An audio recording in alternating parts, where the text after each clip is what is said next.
Welcome to Kenton Teaches. Enjoy the video. You start by opening Finder and enabling things you need now. Press Command-Shift period to reveal hidden files. This toggles macOS visibility so you can see dot files and hidden folders. Next, open System Settings and confirm iCloud Photos is enabled.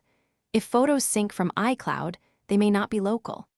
Make sure Finder shows hard disks and external drives in the sidebar so you can access library and user folders without hunting. Once done, go to your user pictures folder and locate Photos Library. Photos Library, this is the container for your pictures. Right-click and choose Show Package Contents to view originals and masters folders.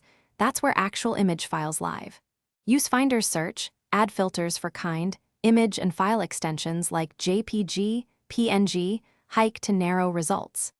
This method finds files hidden inside packages or moved by the Photos app. And it explains, to finish, copy any images you need out of the Originals folder into a new desktop folder, so you avoid altering the library.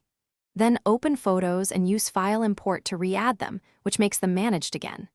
If you can't find expected photos, check iCloud.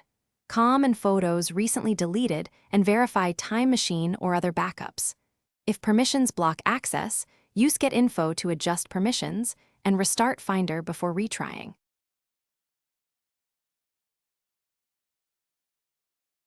Thanks for watching. Please subscribe if this video was helpful.